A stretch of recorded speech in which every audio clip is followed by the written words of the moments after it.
Under the leadership of that hardy woodsman, Daniel Boone, a large party set out for the new land, Kentucky. Abraham Lincoln was born right here. The world tends to be pretty like me. I'm Colonel Reuben Saunders, and I'd like to tell you a little bit about my Kentucky Fried Chicken. Have I told you you people are crazy? This is Old Kentucky Tales, the only podcast that solemnly swears that we have never had a disease commonly mentioned on Oregon Trail. I am your host, Brent Taylor. To my left is the man who never travels on a boat if he feels signs of an oncoming illness, Jason Donner. That's just how I was raised. That's polite behavior. Yeah, boat etiquette. Yeah. Clearly. Our main event is how cholera devastated western Kentucky in 1873 and made a national hero out of one doctor. Along the way, don't forget to support the fake history sponsors who support Old Kentucky Tales. The products are real, only the sponsorship is fake. The more milk drinkers you have at your home, the happier you'll be with Instant Pet non-fat dry milk. The new Miracle Milk product that's changing America's milk buying habits. It's wonderful for milk-drinking families. First, because it's so handy. You can mix a glass or a quart of Instant Pet instantly. The directions tell you how much Instant Pet you need for the amount you want to make. Measure it out. Add water and stir with a spoon. And there you are. And the flavor's delicious. Good, cold, Instant Pet is so fresh-tasting you'd think it came straight from the dairy. It's wholesome, too. Has all the protein, calcium, and B vitamins of fine, fresh milk. And it's thrifty. Actually costs less than half as much as bottled milk. Get Instant Pet non-fat dry milk in the jar with the bright blue label at your grocer's. It's available everywhere. If he doesn't have it, he can get it for you. That actor in that thing is a real actor, Jason.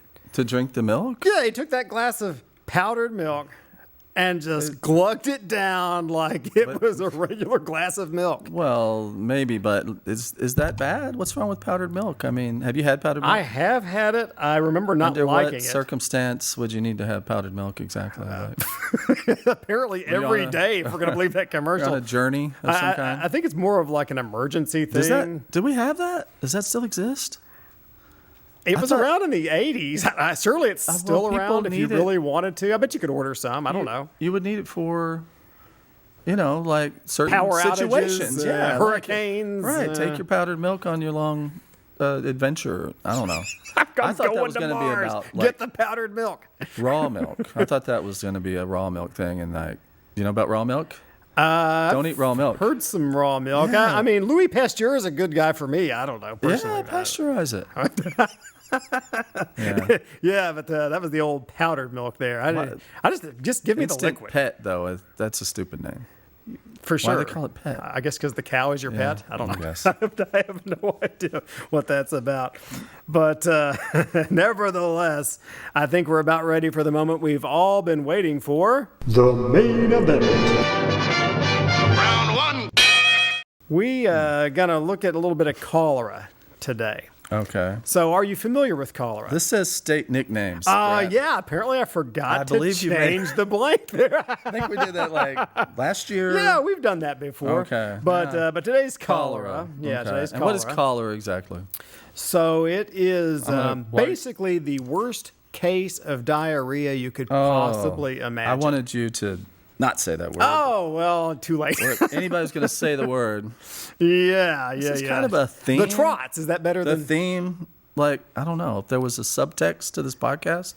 There's a few, actually, Brent. Food? Well, yeah. But one of them is bodily functions. Just bodily functions. Yeah, Abraham Lincoln. Trying to shock me. Yeah. I don't know. But anyway, cholera was terrible. Yes. It's really bad. Can you get cholera now? Yeah, there are some places around the world that occasionally have a cholera outbreak. I think you hear about them from time to time. Now, the reason that we don't typically have it now is that it is a waterborne illness. Okay. So if you can manage the water system, treat water, that sort of thing, makes it a lot less likely that you're going to have a big problem with it. Okay. Now, should it break out, though, it's this particular strain of cholera was very deadly. Yeah. The mortality rate way off the charts high. It also super contagious. I mean, it kind of had everything you didn't want. This is like the feel-good episode. Be glad you weren't alive 150 years ago. Yeah, for real. I mean, I guess that's kind of a theme, too. Well, yeah, things, Right? Be things glad you're not tend to be a lot 150 better years ago. now than they were in the 1800s, and Right. that's just kind of the way it goes. Progress is what Disease they would called just it, kill yeah. you instantly. Yes. Lots of things. So this came from a government report after it was all said and done. We do this. Something big happens, you look back at it, you say, okay, what went wrong? How did it take place? Maybe some kind of eye towards the future of, how could you handle this better? All those sorts of things. And so we start in at the McCracken County portion of this.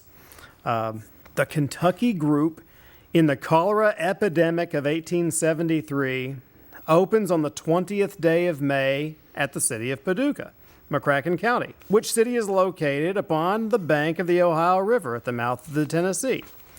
So it's going to tell you that this is the location and that it's frequented by a lot of steamboats. And so it's a river town and is connected with some of the other big cities in the region, like St. Louis and Nashville.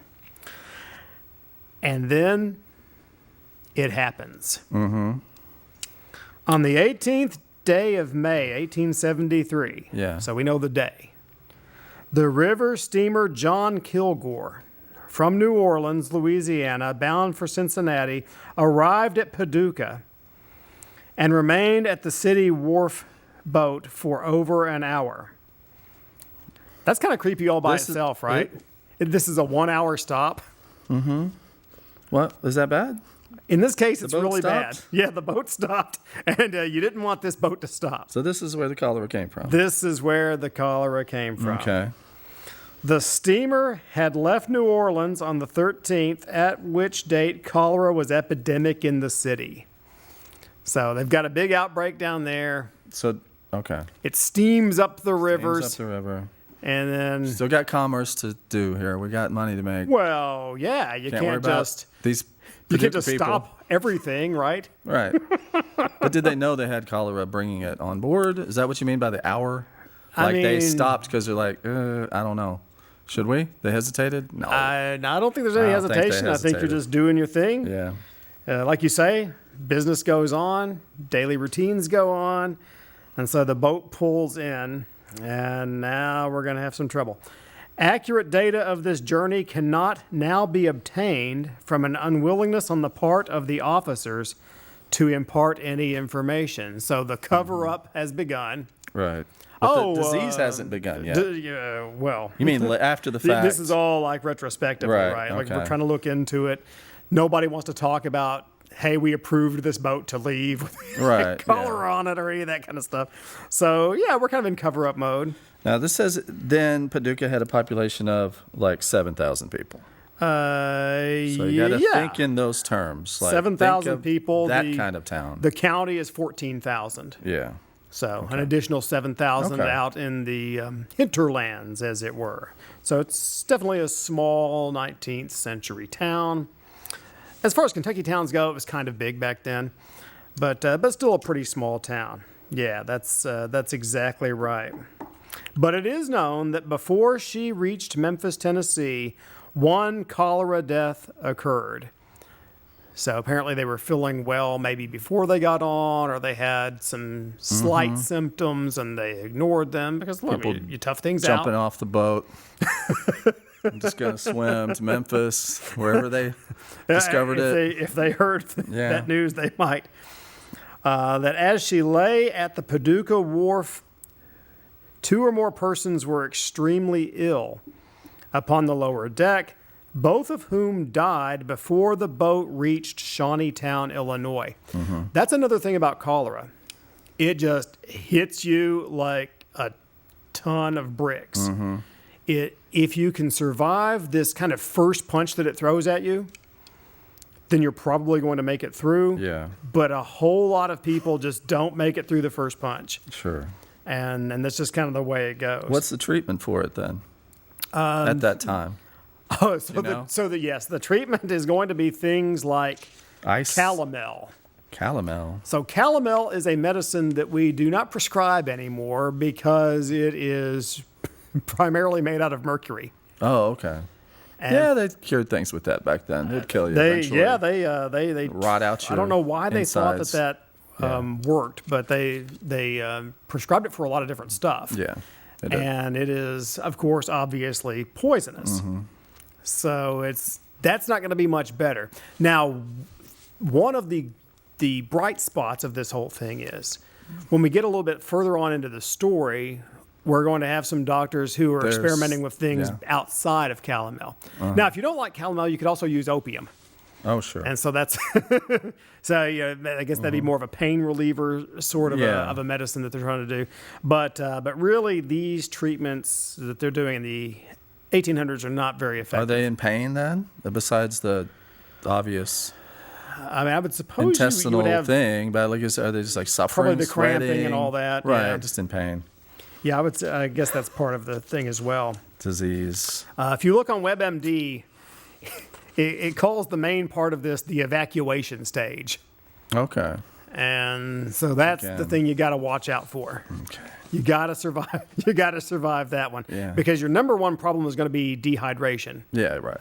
Oh, so if you were going to really treat it, you would probably want to be hydrated somehow. Yeah. You'd probably run like an IV drip or something today. But at that time, it's just these medicines that are a little on the questionable side. What, they give you a drink? They give you some water? Well, if you could keep that down, if you were lucky, I guess you could do the water thing as well. But anyway, there's a doctor. All right. Right? Yeah, and we'll get to that Yeah. one. Let's talk about the spread here for a minute. To that. Among the citizens of the city who visited the Kilgore at this date was Mr. William G. Baldwin, a young man, 21 years of age, unmarried, sober, but a free liver, who, as the shipping clerk of the Limboyd Tobacco Warehouse, went on board to arrange for the shipment of tobacco to New Orleans upon the return trip, because that's the business that has to get done. He remained on board during the entire stay. So he's on there for an hour or whatever, just enough time for the germs to cling on and so forth. On the 19th, which is the next day, he complained of malaise. On the 20th, of slight diarrhea. Oh, sorry, Jason. Well, I was going to say we all have malaise. Right. Malaise is fine, but go ahead. As long as you're not super ill, I guess. Yeah. Yeah. Isn't malaise just kind of feeling... Yeah, you're like out of it, sort bummed. of. Maybe a little confused. I got malaise. Yeah. I do got malaise. Yeah, the entire 1970s was malaise, right? That's how it's described sometimes. I don't know. On the 21st, the diarrhea was acute. So it's gone from a cute little diarrhea to acute diarrhea, which is bad. Right. That's bad. And Mr. Baldwin imprudently drank a quantity of lager beer and ate some fruit. Could be wrong about this, but with beer, that dehydrates you further, does it not? Well, yeah. I think all alcohol would do that. Yeah. So that's exactly the wrong drink at exactly the wrong time. It's kind of like when you're on a hot boat in the summer, you're not supposed to drink beer. Yeah, so I think he's done the same. If it's the only thing he's willing to drink, he needs some liquid. It still counts, right? I think it does that count? I mean, probably. If I drink tea, is that part of my 6 glasses of water a day? I mean, it's got water in it as a main ingredient. Yeah, I don't get that. No, it's got to be water. Would this be a good time for one of those disclaimers about how this isn't a medical show? Tea? Tea is like one thing plus water, so right. So it's got to be like kind of watery, right? Yeah. I don't drink. So tea, I mean, apparently there is water in the beer, so he gave it a shot. This thing says it wasn't the right thing to do. At 11 o'clock a.m. the same day, he was taken violently ill, was carried to his home. Cholera fully developed, and the case terminated fatally after an illness of 8 hours. Ah. So this is kind of what we were saying before. Like it really has a bad first punch. It just kind of, this disease kind of like throws everything at you, and you've got to get through that, or else you're just not going to get through it. You know, sometimes this has come up when we talk about these terrible stories from the past, or how people kind of approached just the way they thought about life then. Different now, because you did expect that maybe some people that you knew in your family would just die. Like it was, it was less unexpected that a young person would die, a person would get sick. Do you know what I mean? Oh, that's a wonderful point. Right. So you kind of had more kids kind of thinking in those terms, maybe? They were a little more callous about it. Right. I was just reading about a family. They dealing with it. They had 12 children, 5 of which survived to adulthood. Yeah. I just read that yesterday. So if that is the norm, and 12 isn't norm to have that many people, but just people in the world just died quicker, younger, faster.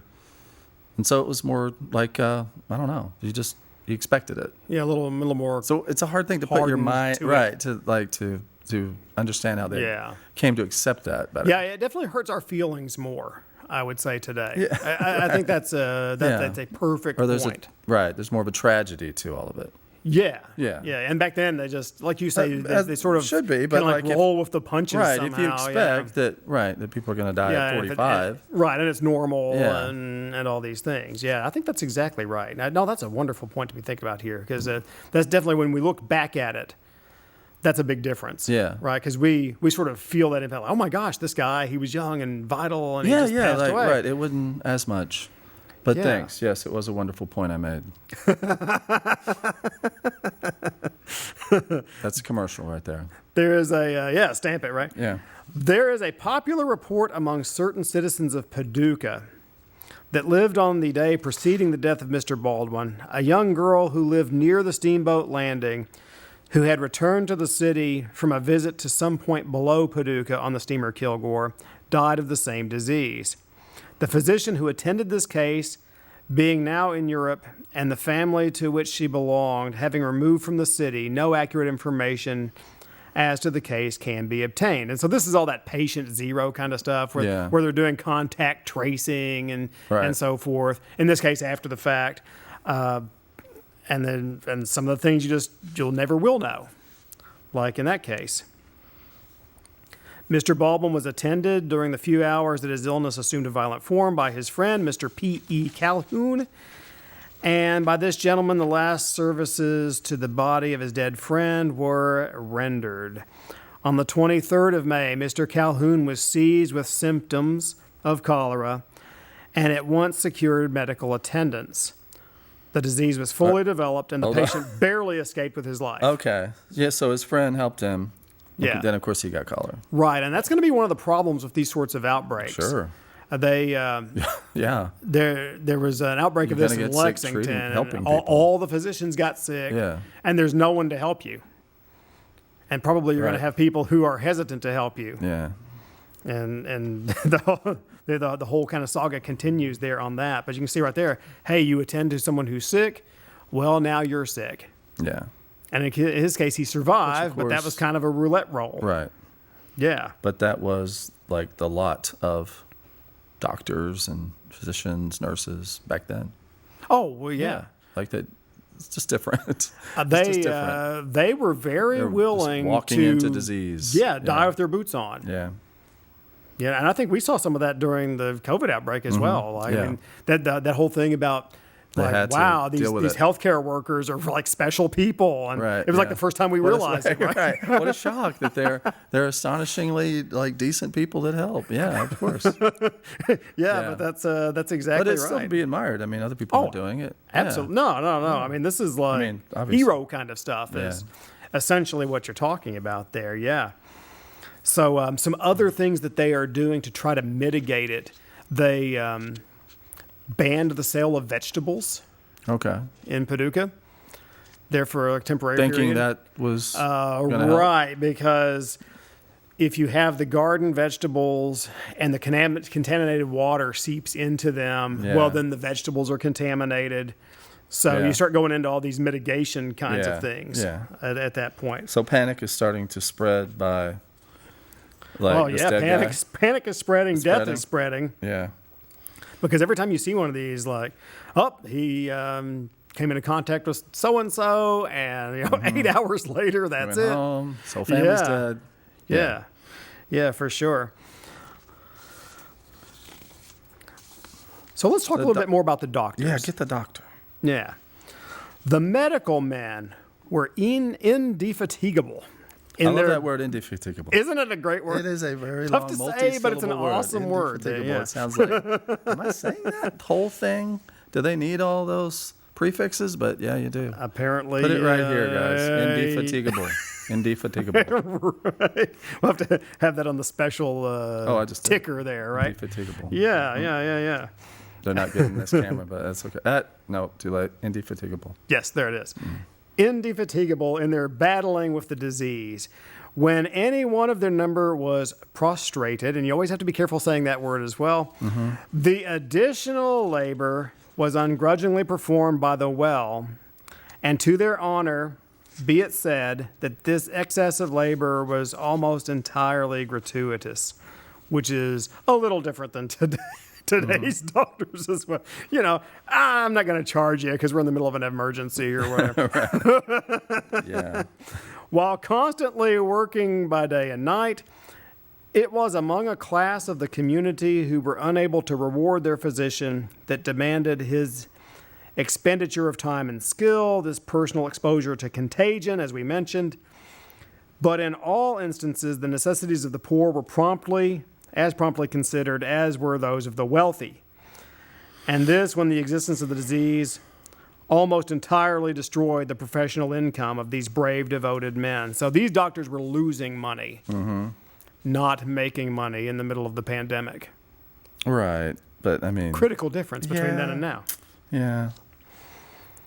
The You treatments. got to drop everything when something like this happens. Yeah, it's an emergency, You can't right? worry get paid in chickens and things like that. True. The treatment most relied upon during this demonstration of the disease was calomel, opium, and stimulants. We've talked about those. In all instances where the patient was reached in the early stage of the disease, it was arrested and convalescence resulted. Some few instances of the recovery from prolonged collapse are reported. Dr. Saunders. So here's one of the heroes of this. This is Dr. Reuben Saunders. He has this a is the plaque guy. in downtown Paducah. Yeah, he does. Yeah, Okay. over this. This is the doctor then. Yeah, he's like the Right, doctor. the one you're talking. All right. All right. Yeah.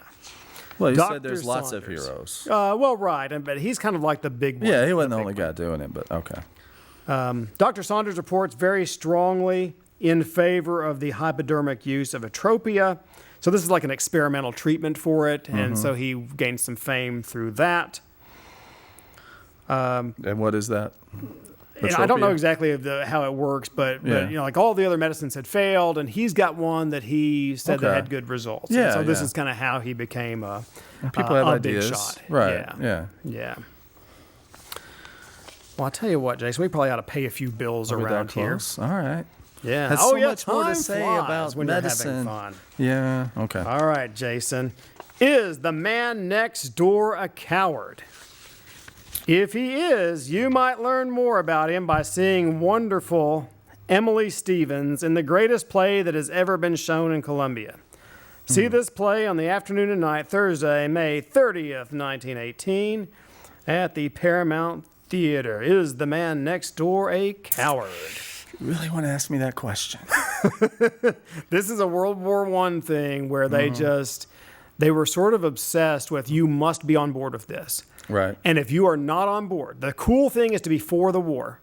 Okay. And if you are not for this war, then we are questioning everything about you. So the play is meant to be like, well, bring your loved one here and see how he reacts to the play. Determine if he's a coward, or just compare the play to that guy I guess You're that's like, it. this is not a coward. Yeah, don't act like this Yeah, guy in the okay. play is some kind of a big problem, right? Okay. He doesn't support the yeah, war yeah, and yeah. all this and whatever. And I mean, I don't know if they're going to run through a checklist of guess. problematic behavior. I'm not really sure how that all goes, but they were definitely worried about that, and you could see it in all of the media back then. Yeah. So the movie titles are things like "To Hell with the Kaiser" Right. and Well, "The that's Woman the propaganda. Germans Shot." You're gonna do that, right? Yeah. Uh-huh. Yeah.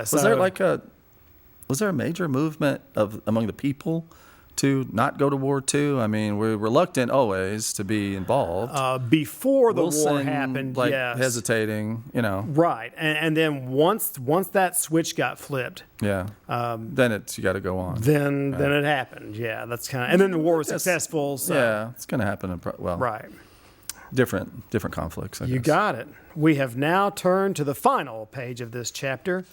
But it's okay because Old Kentucky Tale somehow keeps coming back again and again and again. Is this season 11? What is It's this? it's episode 112. Don't you know? So I guess that would I technically think be the 12 11 probably. meant, yeah. Okay. Well, maybe. Oh. All right. Yeah. I don't know your numbering system. Yeah, but go we're ahead. just. I kind of given up on the, and we're just going with the numbers, right? All right. But anyway, binge listen. So we can do that on the everywhere on the WKMS website. It was probably one of the best places, but also YouTube. You can see some of the more recent episodes. Now that we have switched, special thanks to WKMS, Dan, Justin, Eric, the TV crew, West Kentucky Community and Technical College, and the rest is history.